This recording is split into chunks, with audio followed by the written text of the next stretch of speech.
from every boy and girl around the world. Yeah, yeah. And there's chestnuts roasting on an open fire, the Yuletide carol being sung by a choir. Everybody knows it's Christmas time, spending time with the ones you love, spreading cheer. It's the season we've been dreaming of, now it's here. Hang a star up on a tree and watch it shine. It's Christmas time, making angels in the morning snow, having fun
sebab sesungguhnya aku memberitakan kepadamu kesukaan besar untuk segala bangsa.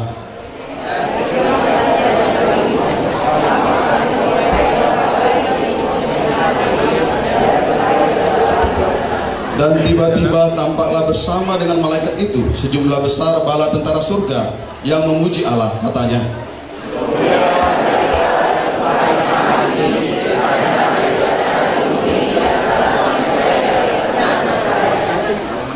pertolongan kita adalah dalam nama Bapa dan Yesus Kristus dan Roh Kudus.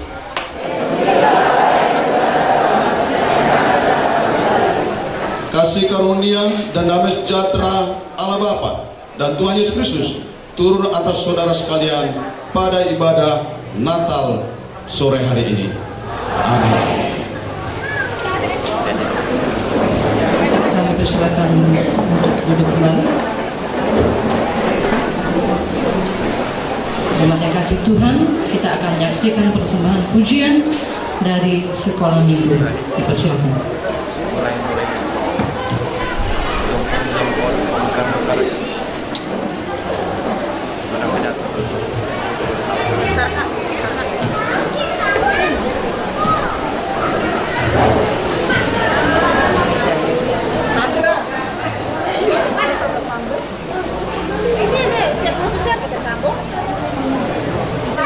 Guys, untuk siapa tersambung matikan dulu. Mama saya matikan dulu.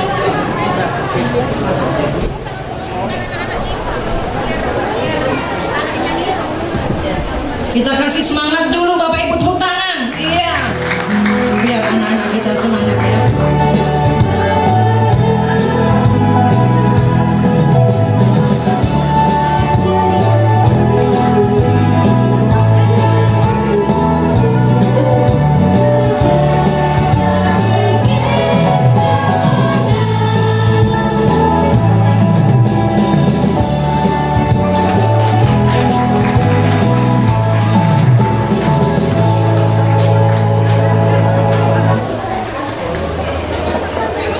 Silakan kepada anak sekolah minggu.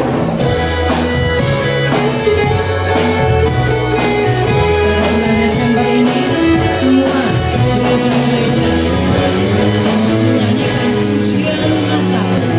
Sudah lahir Yesus ke dunia.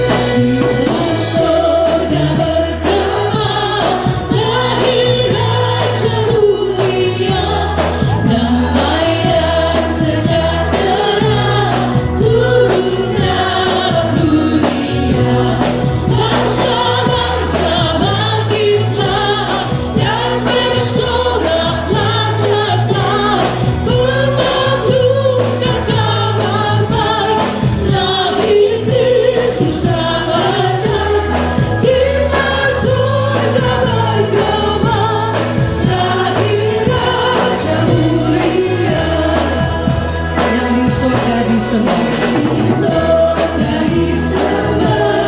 Kristus Raja yang bangga, lahir dalam dunia, dan Maria bundanya, dalam daging dikenal, firman Allah yang kekal, dalam anak yang kecil, nyatalah Immanuel, kita surga bergema, lahir Raja mulia.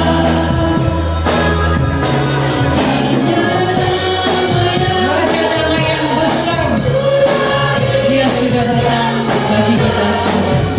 Menyembuhkan dunia, dinaungi sayapnya, pertahankan dirinya, pertahankan firman-Nya, lahir untuk memberi hidup baru abadi.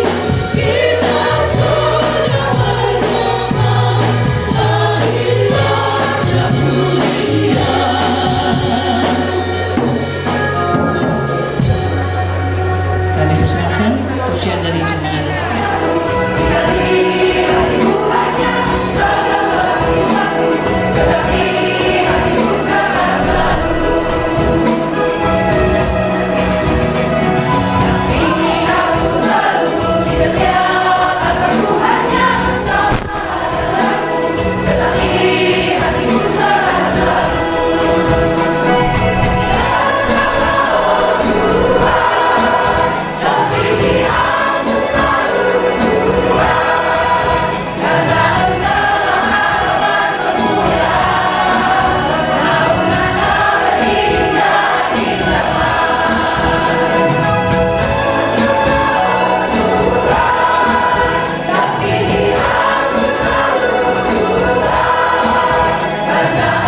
silakan.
maju ke depan.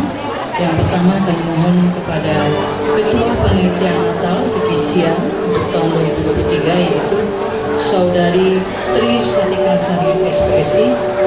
Kemudian untuk pembicara Natal kami mohon kepada Bapak Pendeta Dr. Guntur Silaban MKH.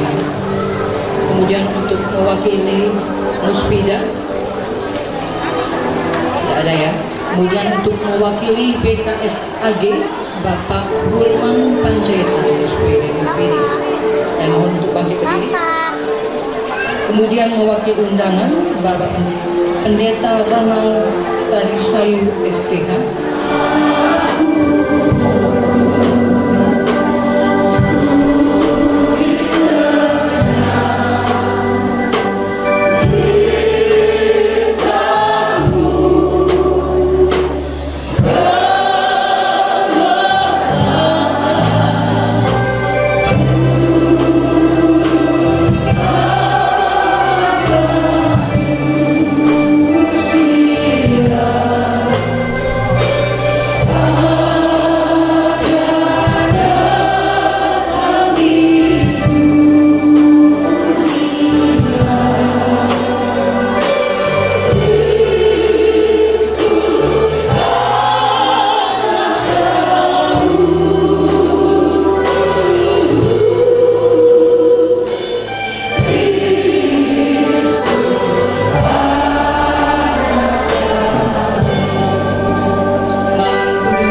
silakan kita duduk kembali.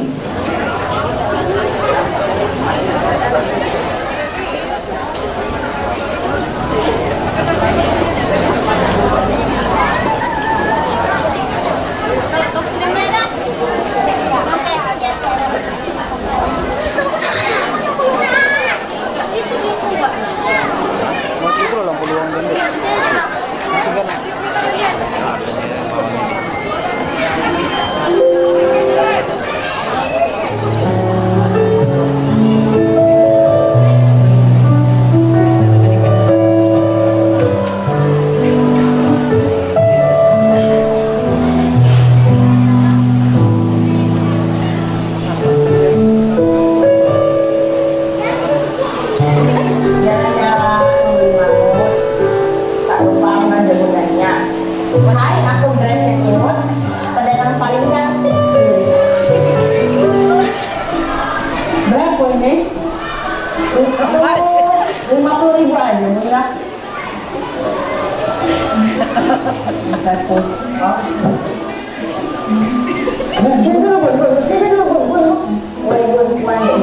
Aku kan mau masuk ke abang, jadi kita tuh masih muda udah abang. Cuman kita yang aku dan abang, ya tuh. Seluruh toko-toko besar ini aku. Alat pagi aku udah abang. Damainya rasa hati tuh duit banyak, awal duit banyak. Alat kan. Kalau ini kan tadi saya beli di Paris. Itu lah untung ya lu ampun. Jadi pedagang muda kan lu dapat peluang lu. Tapi aku ibu semua tidak sombong abang. Aku tidak lah gaya aku ni dia kan kalau pamer lah itu kan. Aku semua agak pernah hadir itu kan. Makasih banyak Wan.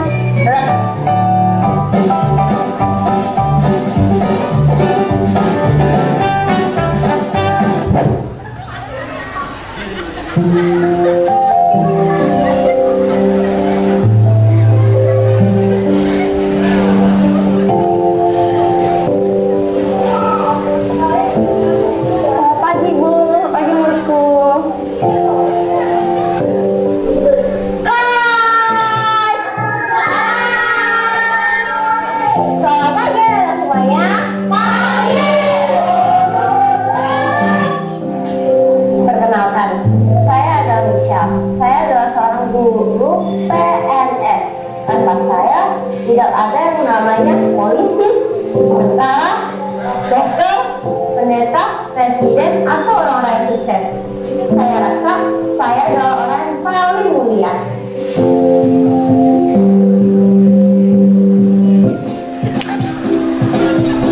Tak nak lebih pagi, protes lah.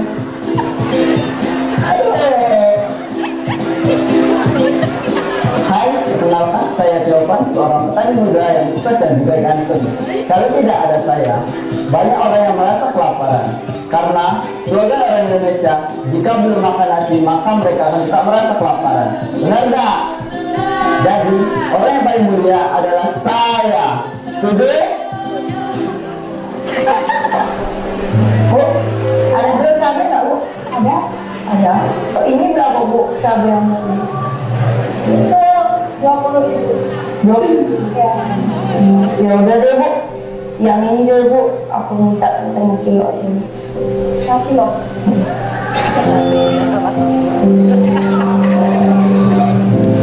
Berapa Bu? Cuma 30 15 misalnya. Nggak bisa Bu. Nah, 15 nggak bisa.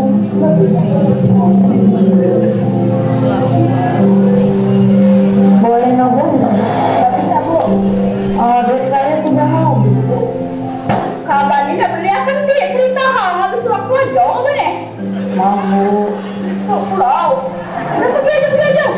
Hidup pulau kan sih. Tanggon sekarang lumayan apa nih?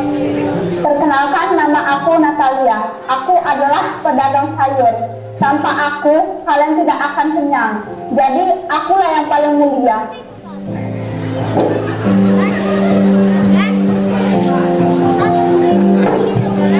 Lagi Bu. Ada mana ya? Jadi beberapa hari ini dada saya sering sakit Bu. Karena habis menjangkau kemarin.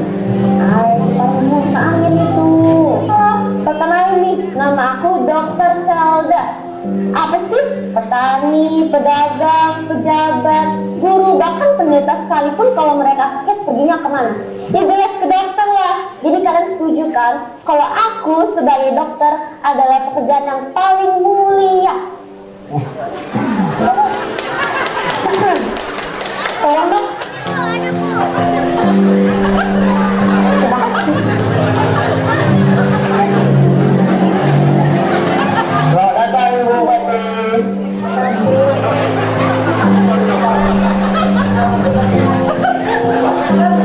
Hai, nama saya Nadia.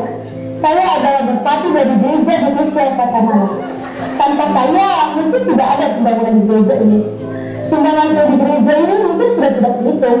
Jadi menurut saya adalah yang paling mulia. Bapak Ibu Saudara, Kemuliaan bagi Tuhan di tempat yang maha tinggi. Pak, permisi. Iya. Bapak yang tadi bekerja. Oh, anak Bapak siapa? Oh, perkenalkan, nama saya Pendeta Dr. Made Atet PhD. Pendeta itu adalah pekerjaan yang paling mulia dan yang paling disenangi Tuhan. Tahu nggak? Saya sudah baca Alkitab itu juga awalnya berapa kali bolak-balik. Sudah banyak kali saya baca Alkitab itu. Hebat kan pendeta? Iya, pendeta itu hebat.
Ibu yang kasih Tuhan, tadi kita sudah menonton video yang dimainkan oleh anak-anak kita.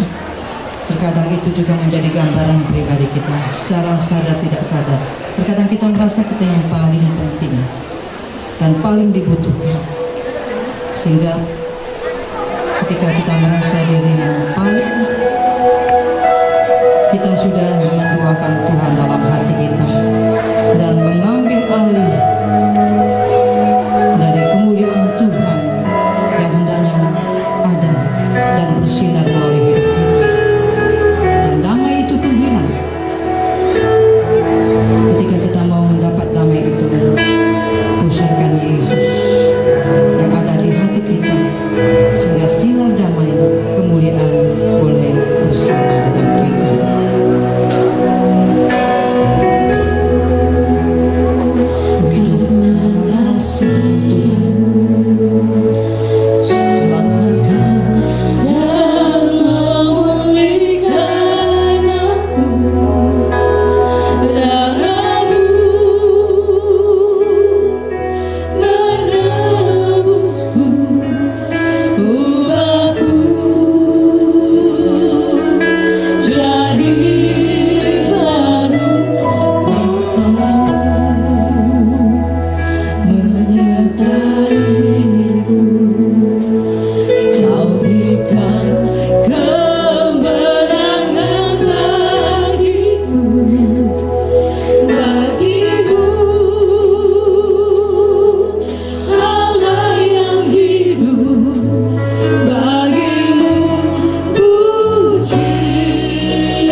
di tempat ini.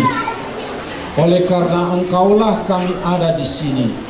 Oleh karena Engkau yang hadir di tengah-tengah kami di bumi, datang ke dunia, mengundang kami, menyapa kami, sehingga kami ada di tempat ini. Oleh karena itu kemuliaan hanya bagi Tuhan dan hanya hormat kepadamu. Pada malam hari ini kami tidak ada artinya, kami tidak ada apa-apa, hanya Engkaulah yang dimuliakan. Oleh karena itu Tuhan, dalam wujud pemuliaan Tuhan, kiranya Tuhan teguhkan kami dalam menikmati kebenaran firman-Mu, mengubah, meneguhkan setiap kami yang hadir, menopang kami dan memberi pengharapan kepada kami yang hadir pada hari ini, sehingga pulang membawa sukacita tanpa terkecuali. Terima kasih Bapa, terima kasih untuk kesempatan yang Tuhan berikan bagi kami. Dalam nama Tuhan Yesus Kristus kita yang diberkati berkata, amin. Silakan duduk kembali. Shalom. Shalom Bapak Ibu yang ada di luar. Shalom. Hanya tempat yang memisahkan kita. Ya, tapi keadaannya sama Bapak Ibu. Di sini panas juga. Sama ya. Ya, kelihatan hijau-hijau luar biasa, segar kita semua ya. Ya, luar biasa, di tengah kemarau kita masih bisa tetap melihat yang hijau. Saya tanya Pak Pendeta ini saya mau pakai apa ini? Pakai hijau aja Pak, karena saya beberapa pengalaman, saya merah, Pak Pendetanya putih. Saya putih, Pak Pendetanya hijau. Ini kayaknya nggak kompak ini, begitu kan? Padahal Pendeta Gikisia itu low budget loh. Low budget, mau kostumnya, mau nuansanya apa, ada. Mau merah, ada merah. Nuansanya merah. Istri-istri nggak perlu beli, sudah ada. Mau hijau, ada. Putih ada, ungu ada. Mau hitam, ada. Tapi nggak cocok rasanya kalau kita pakai untuk Natal ya. Ya, asal jangan minta kuning. Nah ini bahaya kami. Kalau kuning Pak nuansanya, aduh bahaya kami, nggak punya kami kuning. Karena kalender gereja nggak ada kuning rupanya. Baik Bapak Ibu yang dikasih Tuhan, saya sebenarnya tadi begitu melihat drama tadi itu, saya agak sedikit bertanya, ini pemuda ini nggak ngomong dulu dengan saya. Mereka sudah khotbah duluan Bapak Ibu. Lalu mereka sudah ambil persiapan saya semua. Udah ya, tinggal saya bilang amin, selesai sudah. Iya kan? Cukup ya Bapak Ibu, tadi kita kan sudah dikhotbahin itu oleh para pemuda. Oke ya, saya hanya sambutan aja barangkali. Iya tuh. Cuman agak yang menghibur saya, di belakangnya itu masih ada pertanyaan gitu ya. Oh, berarti ada bagian saya. Masih ada pertanyaannya.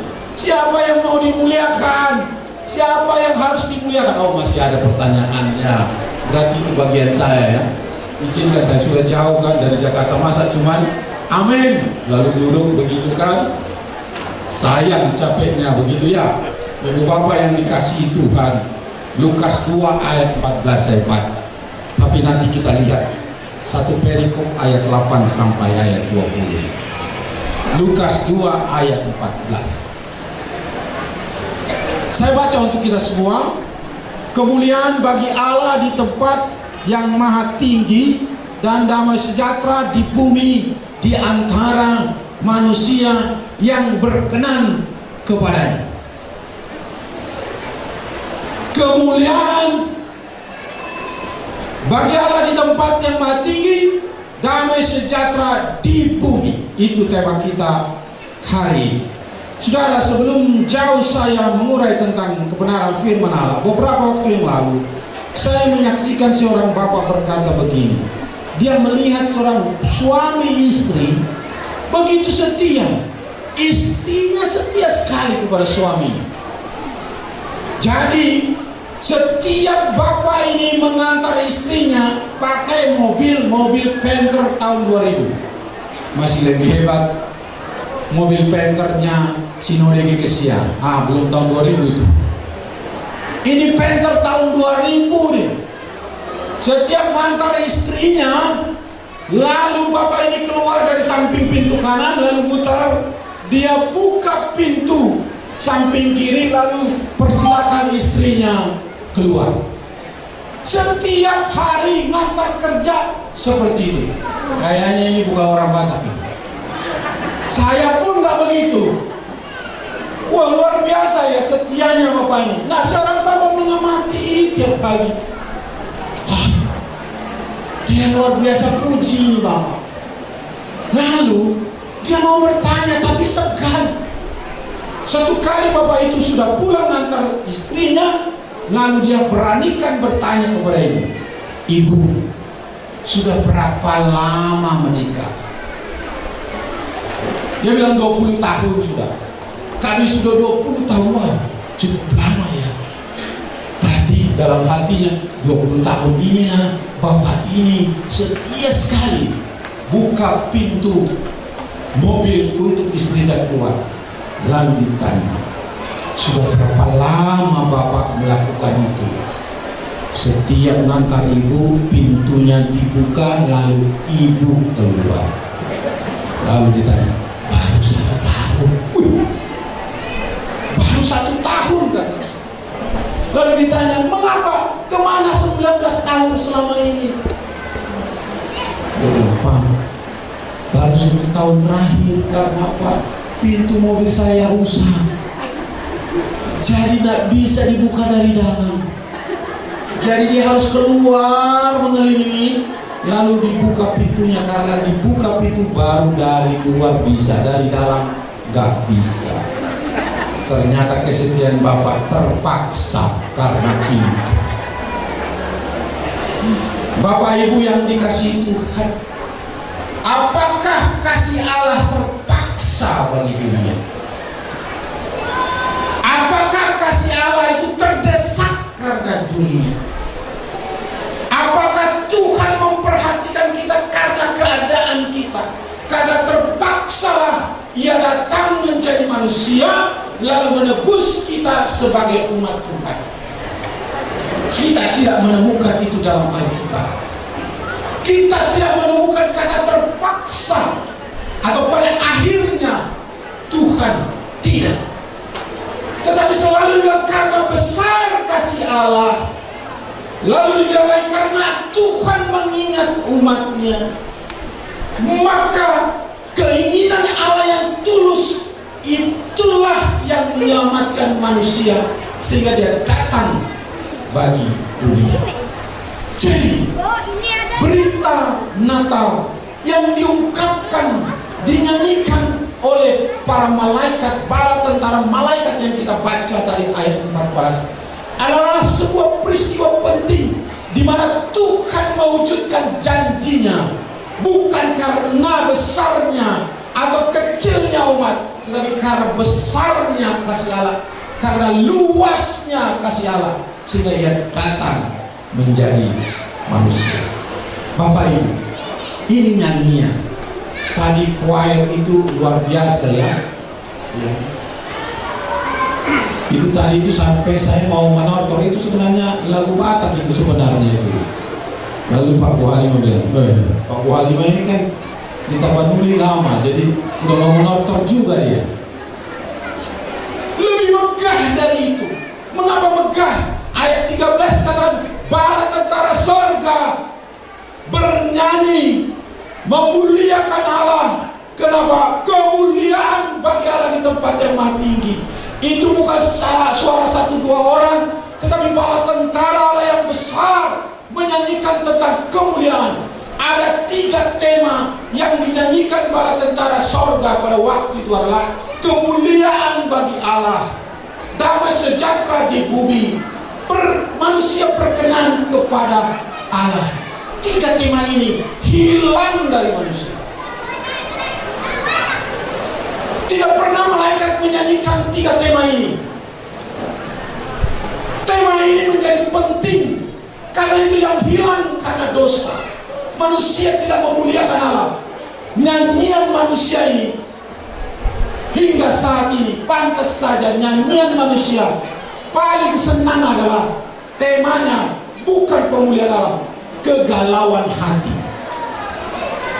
Galau hati. Maka setiap lagu-lagu yang galau, rungkat, ya kan, lalu viral begitu. Merdua Holo viral. Itu kan lagu pengkhianatan viral. Lagu orang adalah senang dengan lagu-lagu pengkhianatan. Karena itulah kenyataan hidup. Maka ada orang mengganti, pergilah kasih, kejarlah selingkuhanmu. Kan diganti jadi, ya kan, enak-enak dinyanyikan, tiba-tiba mengapa orang berkata demikian? Itu keadaan. Oke, satu, apa yang hilang? Kemuliaan Allah hilang. Tadi sangat membantu. Semua yang mereka perankan anak-anak tadi, itulah gambaran manusia ingin dimuliakan. Maka manusia itu paling senang kalau apa yang mulia. Itulah yang sebenarnya titik terlemah manusia, dan iblis tahu titik terlemah manusia itu, maka ia menggoda bukan dengan makanan. Makanan bukan itu unsur yang paling tergoda bagi manusia pada waktu itu. Bukan, orang dia bebas makan apa saja dia bebas. Orang pikir unsur makanan, tidak. Unsur yang paling rentan kejatuhan manusia ketika ular atau iblis berkata, engkau akan menjadi sama seperti Allah. Itu yang paling rentan. Dia pikir akan menjadi sama seperti Allah. Betul, dia ambil alih kemuliaan bagi Allah, dia ambil alih untuk diri. Begitu kemuliaan Tuhan diambil alih bagi dirinya, maka bersamaan dengan itu ia tidak memperoleh damai. Maka bersamaan itu ia tidak memperoleh sukacita. Begitu ada orang yang menyaingi dia untuk mulia, maka dia akan hantam, dia akan halau, karena dia yang paling mulia menurutnya. Begitu yang mulia itu mau diambil bagi dia, maka perkenanan Tuhan pun tidak ada. Mengikuti semua bentuk segala pelanggaran, maka dia menghalalkan segala cara. Dia berteman, tetapi dia menusuk dari belakang, karena kemuliaan Allah itu diambil hanya untuk dirinya, bukan kepada Allah. Jadi ketika ada yang hilang, maka semuanya ternyata dampaknya apa? Manusia tidak sejahtera, damai hilang. Saudara, kabar baiknya, nyanyian itu dikumandangkan lagi, mengembalikan supaya kita memuliakan Tuhan. Nyanyian itu dikumandangkan supaya apa? Supaya setiap manusia datang kembali kepada Tuhan. Nyanyian itu dikumandangkan supaya apa? Ketika Tuhan yang dimuliakan, maka terjadilah perdamaian di antara manusia. Terjadilah perdamaian dengan Tuhan, perdamaian dengan manusia, perdamaian manusia dengan dirinya sendiri. Terjadi ketika tujuan pemulihan Allah itu dipulihkan. Maka saudaraku, kedatangan Kristus membawa kita membuat pengertian pada malam hari ini menjadi pesan Natal yang pertama. Itu adalah kesukaan besar. Ayat 10 berkata begini. Mari kita baca. Lalu kata malaikat itu kepada mereka, jangan takut, jangan takut. Sebab sesungguhnya aku memberitakan kepadamu, sebenarnya ada sesuatu yang mistis ini, kabar baik. Aku memberitakan kabar baik bagimu. Sebelum kesukaan besar, ada namanya evangelizomai, ada kabar baik, good news kepadamu. Di tengah berita hoax, berita buruk yang kita dengar tiap hari dicekokin kepada kita, Kita sulit membedakan mana yang benar, mana yang salah, tetapi masih ada good news. Pada konteks para gembala, di tengah keadaan kehampaan pengharapan pada mereka, ada berita baik. Itulah tentang kedatangan Mesias, Raja Damai. Kesukaan besar akan datang. Itulah dikatakan, pergilah, temuilah, karena juru selamat datang ke dunia. Itu adalah kabar baiknya. Itu adalah kesukaan besar. Jadi kesukaan besar karena penyelamatan. Raja Damai. Selama hidup saya, hanya baru 2 saya kenal disebut Raja Damai. Raja Damai yang pertama itu tentu Yesus, tapi ada Raja Damai di kampung saya, namanya si Raja Damai. Kampung saya itu di Duluk Sanggul itu namanya, kalau waktu saya kecil itu Raja Damai. Dia datang dari Pakat sana, lalu datang ke kota Duluk Sanggul. Dia datang, dia disebut Raja Damai, tetapi kota menjadi rusuh. Ibu-ibu muda sama perempuan-perempuan yang menikah nggak berani keluar. Kenapa?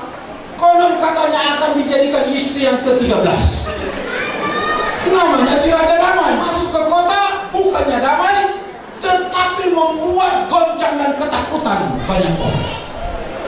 Bapak-bapak yang punya putra, kau jangan keluar. Ada si Raja Damai datang ke kota, kau jangan keluar. Karena konon katanya istrinya 12, damai semua dibikin dia, tapi dia masih mencari istri yang ke-13. Beda dengan Raja Damai yang diceritakan, yang disampaikan oleh malaikat ini. Dia memberikan kedamaian dan ketenangan, bukan hanya pada gembala, tetapi nanti akan kita lihat bahwa itu akan disampaikan dan membumi, karena beritanya adalah ke seluruh bumi. Itu bedanya. Raja Damai itu memberikan kedamaian, dan itu akan memberikan kesukaan besar.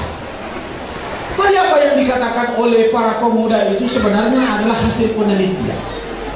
Saya tidak tahu apa yang mereka lakukan itu sebenarnya cocok dengan penelitian. Itulah kenyataan hidup.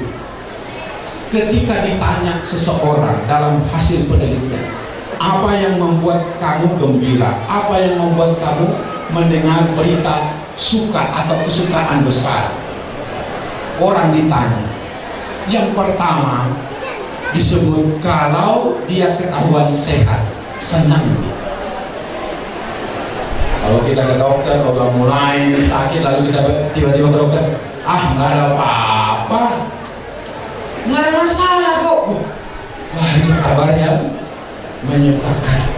Tapi begitu ya, kurangi makanmu ya Pak, ya lemak-lemak tolong lagi jangan ya. Wah, itu kabar yang sangat buruk. Itu penelitian mengatakan. Lalu berikutnya adalah seorang punya penghasilan. Tadi kan semua gambarannya punya penghasilan. Petani punya penghasilan, dokter punya penghasilan, pedagang punya penghasilan. Ternyata itu kabar menggembirakan. Itu semua orang dalam penelitian mengatakan, saya coba searching, itu adalah orang kebanggaan hidupnya mendapatkan penghasilan. Itulah sebabnya orang berkata, sesakit-sakitnya kerja lebih sakit nggak kerja.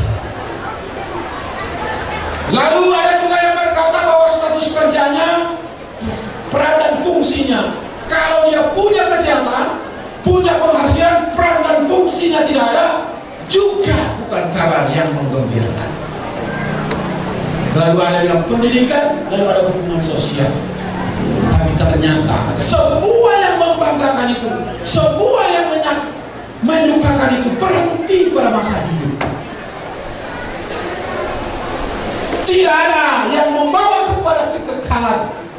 Betul dibutuhkan, tetapi terbatas. Memiliki apa saja boleh, panen yang hebat boleh, pendidikan yang tinggi boleh, pekerjaan yang berhasil boleh, Tetapi itu adalah bukan kesukaan yang paling besar. Tapi yang paling besar adalah ketika penyelamat, juru selamat menyentuh para gembala, menyentuh manusia, menyentuh umat Tuhan. Itulah kesukaan yang paling besar. Amin. Kok tidak amin? Berarti panen padinya yang lebih besar ini nampaknya ya. Ya kan, dagangannya yang paling prioritas ini nampaknya. Saudaraku, kata firman Tuhan, nikmatilah, tetapi ternyata bukan itu yang abadi, maka perlu juru selamat.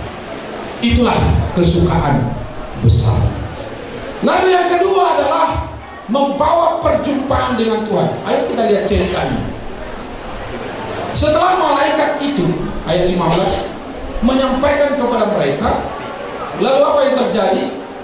Melihat, lalu mereka berkata, gembala-gembala itu berkata satu dengan yang lain, marilah kita pergi ke Betlehem untuk melihat apa yang terjadi di sana yang diberitahukan Tuhan kepada kita. Menarik.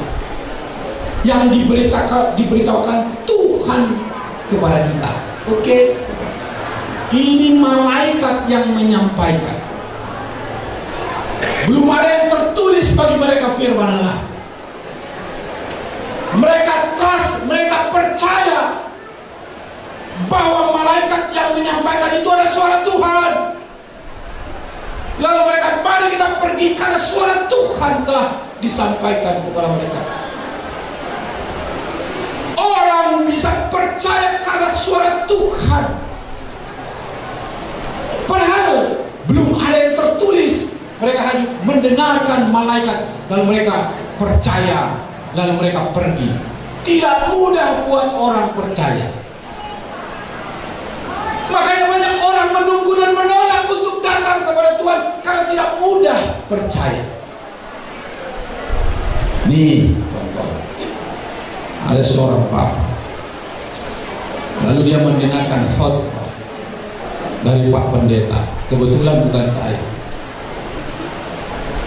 Bapak-bapak, berubahlah. Masa kalau makan di warung selalu mau ngomong setelah sudah dibayar lalu bilang terima kasih sama pemilik warung makan, warung Padang, warteg ataupun kita sudah bayar lalu kita bilang terima kasih. Di rumah makan pagi, makan siang, makan malam nggak pernah bilang terima kasih ya Ma, sudah masak hari ini. Di warung, makasih ya Mbak, makasih udah enak sekali, sudah beli, bilang terima kasih. Bapak ini mendengarkan khotbah pendeta Wahyu ya, penting juga ini bilang terima kasih sama istri. Begitu istrinya pulang dia kerja, sore dia lihat wah makan, lalu dia bilang terima kasih ya Ma, tumben. Biasanya juga enggak. Tidak mudah orang percaya. Saudara-saudara, tidak mudah orang percaya.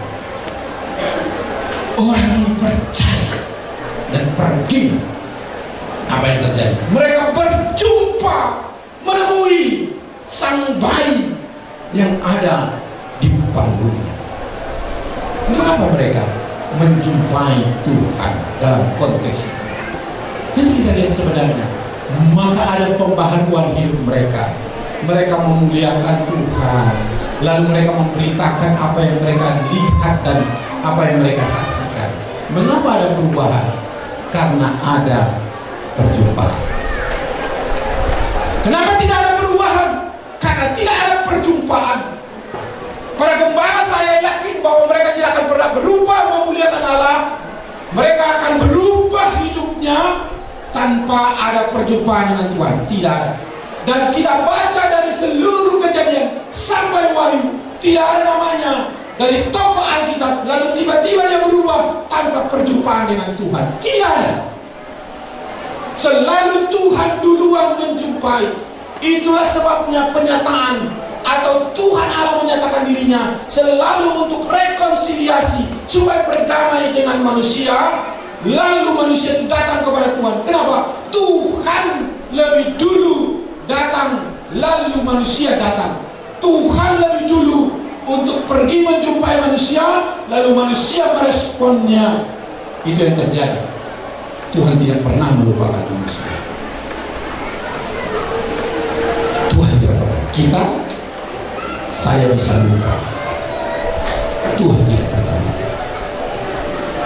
Satu kali ada kakek, dia buru-buru belanja di minimarket, lalu mau tersandung, dia hampir jatuh, ditolong oleh karyawan minimarketnya. Kakek, hati-hati. Kenapa harus buru-buru? Saya janji sama istri saya, nenek, karena dia sudah tua, istrinya sudah tua. Ini di Eropa, bukan di sini. Lalu dia di panti jompo. Orang Eropa itu biasa. Kalau udah tua mereka di panti jompo itu tidak biasa. Kalau Indonesia itu tidak menghargai orang tua, kira-kira begitu ya. Kalau di sana tidak, itu terbiasa. Lalu dengan saya janji mau ketemu makan pagi dengan dia. Dia lagi sakit. Sakitnya apa? Alzheimer. Alzheimer itu adalah, kita bisa bilang itu pikir, nggak ingat lagi apa-apa. Lalu karyawan muda ini bilang, dia ketawa, kakek, nggak usah buru-buru. Toh nenek itu juga nggak ingat kapan janjinya makan pagi. Nanti kalau kakek juga sore makan juga dia anggap itu makan pagi. Besok pun pergi kakek nggak apa-apa, karena dia juga lupa itu. Tapi kakek bilang, yang sakit pikun itu bukan saya, dia. Jadi saya masih ingat janji saya. Dia nggak ingat, tetapi saya ingat. Coba bayangkan, kalau Tuhan mengadaptasi dengan kita, kita lupa, lalu Tuhan melupakan kita. Apa yang terjadi? Sayangnya tidak. Tuhan masih tetap ingat. Itulah sebabnya dia datang. Lalu berangkatlah mereka menjumpai. Itulah yang membuat pembaharuan. Saudara-saudara, apa yang menahan kita untuk tidak berjumpa dengan Tuhan? Berita sudah disampaikan, pesan sudah disampaikan. Apa yang menahan kita tidak mengalami pembaharuan? Apakah kita enggan untuk berjumpa karena kekerasan, karena kepahitan, karena ada pengalaman buruk bersama dengan orang lain? Tapi kita tidak punya pengalaman buruk bersama dengan Tuhan. Betul kita disakiti, betul kita bisa dihianati, betul orang berbuat semena-mena terhadap engkau dan bisa kepada saya. Tapi Tuhan tidak. Jadi tidak logis alasannya, karena dialah aku tidak lagi melayani. Karena orang itulah maka saya lagi tidak beribadah kepada Tuhan. Karena istriku, karena anakku, karena suamiku, maka saya undur di dalam hidup menyembah Tuhan. Itu tidak logis. Itu sama saja alasan dengan Kain. Kain punya alasan. Dia pikir bahwa dia persoalannya kepada Habel, maka dia lakukan itu. Tuhan dia berurusan. Tuhan tegur dia, Tuhan ingatkan dia. Saudara-saudaraku yang dikasihi Tuhan, Tuhan tidak pernah lalai terhadap kita. Tuhan masih menunggu kita. Kapanpun kita balik, kapanpun kita pulang, Dia akan menunggu. Pada waktunya Dia berkata, marilah, pintuku masih terbuka. Marilah temunya. Kabar sudah saya sampaikan, berita sudah saya sampaikan, temunya. Kapan waktunya? Saya siap. Saudara-saudara, Allah seperti jeritan seorang ibu yang ditinggalkan oleh anaknya. Anaknya ini meronta untuk pergi keluar kota. Dia bilang begini, "Ma, saya di desa terus, dari SD sampai SMP, di dusun. Udahlah, aku mau berangkat. Nah, di kota itu keras, keahlianmu nggak cukup ke sana. Nggak, pokoknya aku mau pergi." Mamanya, dia hanya tinggal dengan mamanya. Berdua saja mereka. Dia bilang, "Oke lah, kau harus memaksa untuk pergi. Pergi." Lalu betul dugaan mamanya. Di kota ia tidak dapat pekerjaan. Akhirnya pekerjaan yang paling mudah mendapatkan uang, dia pindah dari penginapan satu ke penginapan yang lain. Mulai dia sudah cat rambutnya pirang, besok warna ungu, minggu berikutnya sudah warna pink, sebulan berikutnya sudah warna merah, terus begitu. Bajunya sudah mulai kehabisan bahan. Yang atas semakin naik, yang bawah semakin naik, yang atas semakin turun. Lalu mamanya menunggu kabar tidak datang. Waktu itu belum ada handphone. Dia ada fotonya. Lalu perbanyak, dia pergi nyusul ke kota. Dia cari satu kontrakan ke kontrakan yang lain. Dia nggak mendapatkannya. Lalu dia sudah kehabisan uang. Diperbanyaklah fotonya, ditempelinlah di toilet penginapan yang dia bisa jangkau. Dengan harapan jangan-jangan barangkali anakku bisa pernah satu kali ke sini. Betul. Satu kali anaknya melihat fotonya ada di toilet. Lalu di belakang itu tertulis, "Nah, pulanglah. Bagaimanapun keadaanmu, Mama menunggu." Menangis. Dia pulang ke dusun. Pada malam dia sampai, dia lihat pintu tidak tertutup. Dia masuk. Dia lihat mamanya terbaring dan dia peluk, "Ma, aku pulang." Lalu dirangkul. "Terima kasih, engkau sudah pulang kembali." Lalu dia bilang, "Kenapa itu pintu tidak tertutup? Ini sudah malam." Sejak kepergian, pintu itu tidak pernah terkunci, terbuka lebar. Kapan saja engkau pulang, maka bisa engkau masuk ke rumahmu kembali. Kerinduan seorang ibu itu anaknya pulang. Apalagi Allah. Kerinduannya begitu. Dia kata, "Datanglah, ketuklah, pintu akan terbuka bagimu." Itulah sebabnya ia harus mengutus. Bukan malaikat yang paling penting di sana, bukan Maria, bukan Yusuf, bukan gembala, tetapi Yesus yang hadir itu yang paling penting, itu yang dimuliakan. Maka orang pergi hanya ke sana untuk melihat dia. Dan terbukalah pintu dan orang akhirnya berjumpa dengan Yesus. Maka orang memuliakan Tuhan.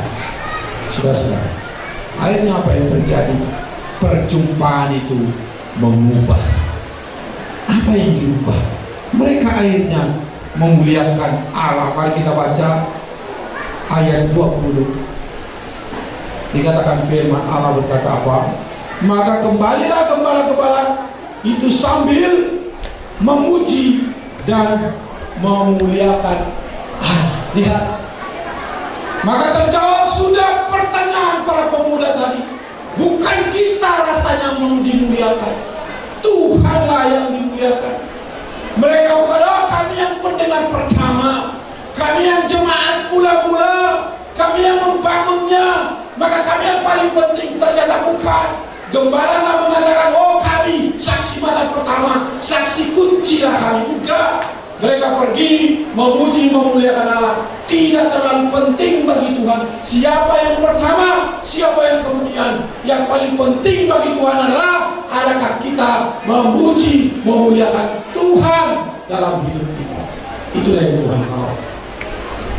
Yang percaya katakan amin. Itulah yang Tuhan inginkan bagi kita. Pertanyaannya, bagaimana kami memuliakan Allah? Itu pertanyaannya. Sederhana. Apakah gembala berubah menjadi pengusaha? Enggak. Mereka tetap jadi gembala. Tetap mereka bekerja. Tetapi konsepnya sudah berubah, pikirannya sudah berubah, hidupnya sudah berubah. Lalu mereka bukan lagi nyanyian pengkhianatan, nyanyian kesedihan, nyanyian kegalauan. Mereka terus bersukacita memuji, memuliakan Tuhan. Orang banyak pikir dengan memuji, memuliakan Tuhan dengan pernik-pernik yang dimiliki. Bukan, Tuhan tidak pernah mengatakan itu.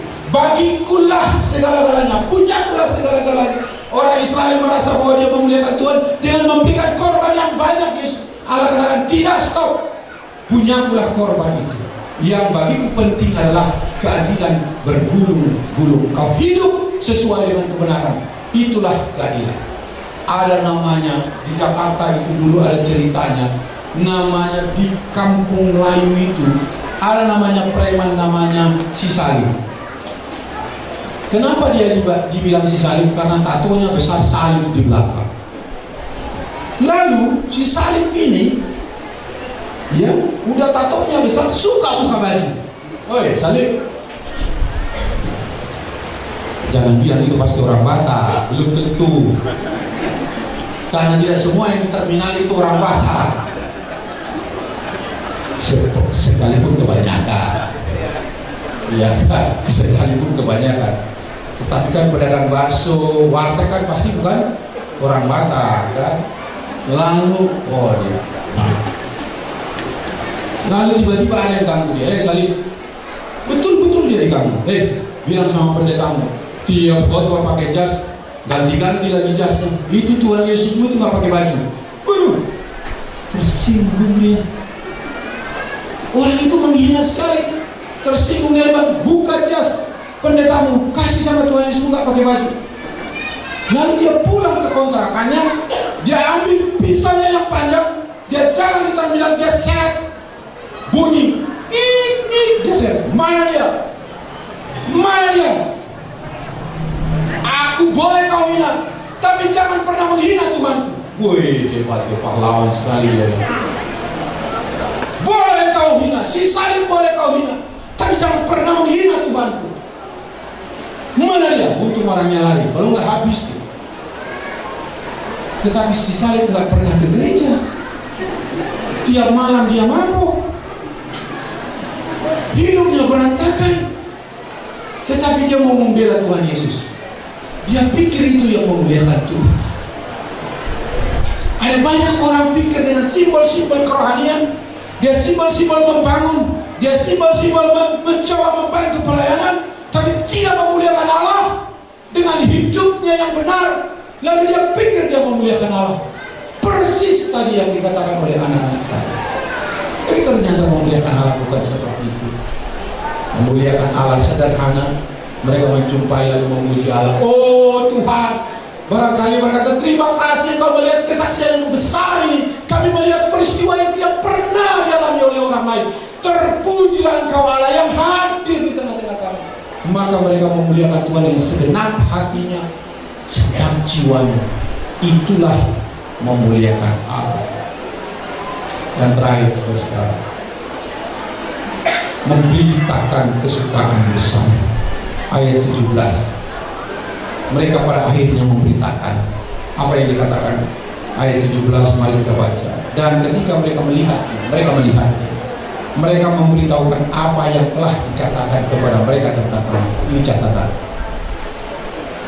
Melihat, memberitakan apa yang dikatakan kepada mereka tentang anak itu, tidak lebih, tidak kurang. Nggak boleh ditambahkan. Kesaksian tidak boleh ditambahkan. Kesaksian apa yang dialami, apa yang diberikan oleh Tuhan, itu yang dilaporkan.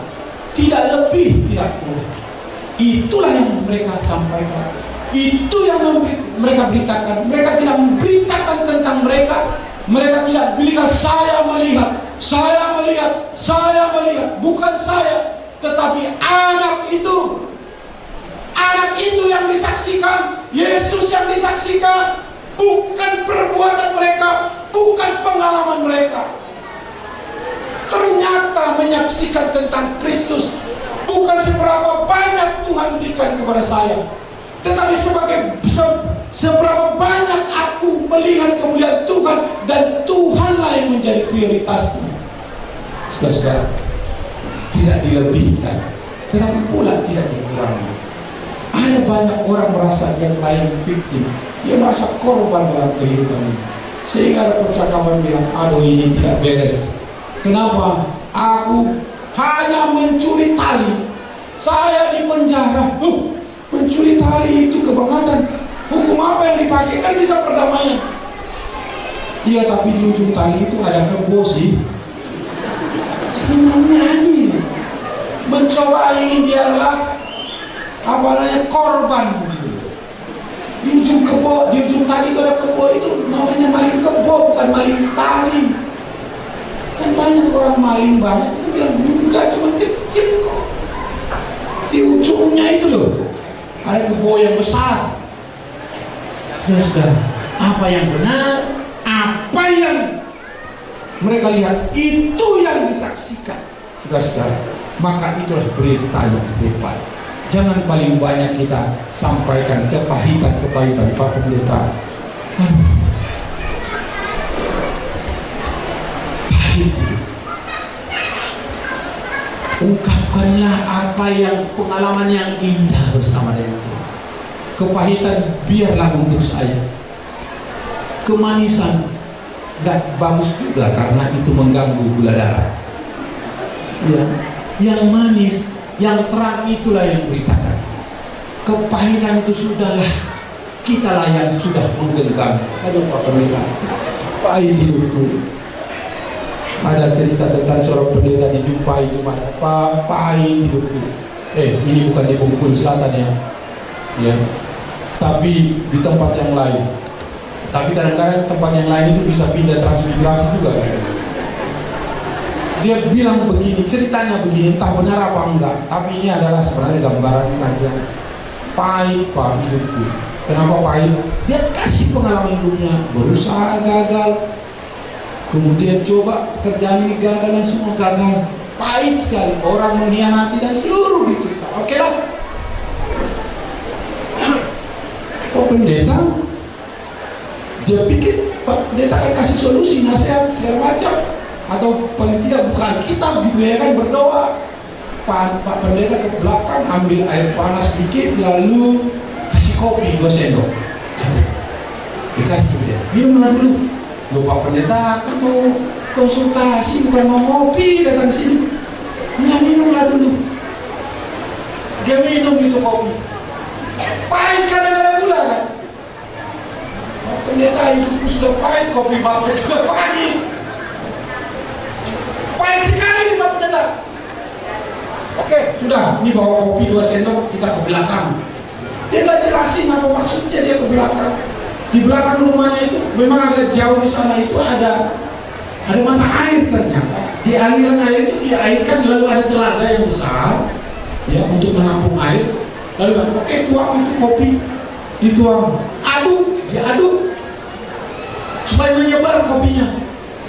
Lalu minum katanya, minum. Lalu diminum sama dia. Bagaimana rasanya? Segar Pak Pendeta. Loh, tadi pahit. Kenapa bisa segar? Karena tampungan gelas itu kecil. Tampungan telaga ini, tempat tampungan itu besar. Kopi yang sama, ya, kalau tampungannya kecil pahit, tapi kalau tampungannya besar, dia tersedot. Bukan pahitnya yang terasa, kalah pahitnya itu. Begitulah hatimu. Kalau tampungan hatimu kecil, segala-galanya rasanya jadi pahit. Orang ngomong apapun jadi pahit. Orang bilang, kamu ganteng sekali, kamu menghina ya, ngejek ya. Pahit rasanya. Orang dipuji baik dia bilang mengejek. Ya kan, woi, kamu sukses ya sekarang, anakmu sudah tamat. Nah, biasa baik. Dia pikir itu adalah suatu kepahitan orang ngejek gitu kan, karena tampungannya kecil. Tapi kalau tampungannya besar, orang bilang kamu ini rasanya datang ke gereja tahunan aja, tampungannya besar, ya kan? Kamu ini ada kegiatan baru rame, tampungannya dia besar, nggak masalah, dia datang aja, tampungannya udah besar. Nggak masalah, dia nggak cepat tersinggung karena apa? Luas hatinya. Tapi kalau sempit hatinya, maka sempitlah, pahit rasanya. Saudara, kesukaan besar tidak bisa diceritakan oleh orang yang pahit. Orang yang tampungan hatinya sempit. Hanya orang-orang tampungan hatinya yang besar, dia mau memberitakan. Mereka adalah orang-orang yang tahu bahwa mereka mendapatkan kesukaan besar, lalu mereka beritakan, mereka sampaikan, lalu mereka bersuka cita dan memuliakan Tuhan. Saudara, makna kemuliaan Allah, damai sejahtera di bumi, bukan saja kita nikmati, tetapi juga bagikanlah kepada orang lain. Hai ibu, bagikan, hai bapak, bagikanlah sukacita itu kepada orang lain. Itulah yang ingin dikatakan oleh kebenaran firman Tuhan pada hari ini. Yang terakhir, Bapak, ketika seorang tunanetra sedang berjalan, mau pagi, mau malam, mau siang, ia tidak perlu pencahayaan, dia hanya butuh tongkatnya. Dia berjalan hanya dengan pakai tongkat. Tapi suatu malam dia pakai senter. Tangan kanannya pegang tongkat, tangan kirinya pegang senter. Sambil berjalan, lalu dia terangi jalan itu. Lalu orang lihat bingung. Kenapa itu Bapak? Mereka kenal Bapak itu biasanya dia pakai tongkat saja. Lalu dia bilang, bukankah dengan tongkat ini Bapak bisa jalan? Tidak perlu pakai senter pun Bapak bisa jalan. Betul, tongkat ini bisa saya berjalan. Dengan tongkat ini bisa saya berjalan. Tapi senter ini bukan untuk saya, tapi untuk Bapak. Supaya waktu saya berjalan di kegelapan malam ini, ada terang di depan sehingga Bapak tidak menabrak saya. Bapak melihat jalan. Dan saya juga berjalan dengan bebas. Bapak bisa melihat saya. Saudara, orang yang tidak dapat damai memuliakan Allah, orang pakai senter malah dirampas senternya. Orang berjalan maka ditabrak, sudah tahu dia berjalan malah ditabrak, tidak dikasih minggir. Tetapi orang yang menerima damai Allah adalah orang yang membuka hatinya, membuka jalan bagi orang lain supaya jalan orang itu baik, benar dia berjalan. Itulah yang Tuhan mau, itulah yang Tuhan inginkan, itulah yang dilakukan oleh para gembala. Mereka pergi memberitakan apa yang mereka lihat. Saudara, damai bagi kita, kemuliaan bagi Allah, supaya kita berkenan kepada Allah. Tuhan Yesus memberkati kita. Amin.